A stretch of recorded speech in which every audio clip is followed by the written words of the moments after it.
বর্তমানে বিশ্বের অন্যতম অনিদ্রাপ্রবণ দেশ হিসেবে দক্ষিণ কোরিয়া বেশ পরিচিত। তবে আধুনিক সমাজের কর্মব্যস্ততা আর অনিদ্রার বিরুদ্ধে সচেতনতা বাড়াতে এবার দক্ষিণ কোরিয়ায় আয়োজিত হলো এক ব্যতিক্রমী পাওয়ার ন্যাপ বা দ্রুত ঘুমের প্রতিযোগিতা।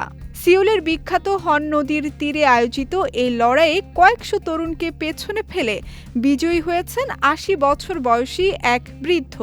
তার এই অভাবনীয় সাফল্য সামাজিক যোগাযোগ মাধ্যমে রীতিমতো বিস্ময় সৃষ্টি করেছে।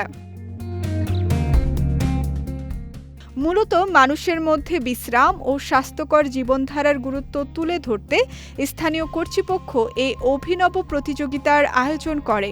আয়োজকদের মূল লক্ষ্য ছিল এটি দেখা কার মস্তিষ্ক এবং শরীর সবচেয়ে দ্রুত ও গভীরভাবে বিশ্রাম নিতে সক্ষম। প্রতিযোগিতায় অংশ নিয়েছিলেন শত শত তরুণ এবং কর্মজীবী মানুষ। তবে সবাইকে অবাক করে দিয়ে ৮০ বছর বয়সী এক বৃদ্ধ বিচারকদের মুগ্ধ করেন।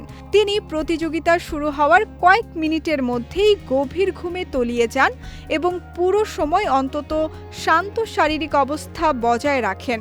তার এই তাৎক্ষণিক শিথিল হওয়ার ক্ষমতা দেখে দর্শনার্থী ও বিচারকরা রীতিমতো বিস্মিত। অনেকেই একে দীর্ঘজীবনের অভিজ্ঞতা এবং মানসিক স্থিরতার ফল হিসেবে দেখছেন। প্রতিযোগিতাটি সামাজিক যোগাযোগ মাধ্যমে ব্যাপক সাড়া ফেলেছে। ইন্টারনেট ব্যবহারকারীরা এই উদ্যোগের প্রশংসা করে বলছেন, যেখানে সারাক্ষণ ডিজিটাল ডিভাইস আর কাজের চাপে মানুষ ক্লান্ত, সেখানে এমন আয়োজন মানুষকে আবার থামতে শেখাবে। আয়োজক সংস্থার পক্ষ থেকে বলা হয়, আমরা চেয়েছিলাম মানুষকে বোঝাতে যে বিশ্রাম কোনো বিলাসিতা নয়, বরং একটি মৌলিক অধিকার।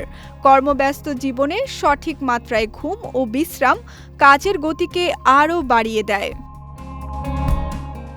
সঙ্গীতা শাহ, বিজয় টিভি, নিউজ ডেস্ক।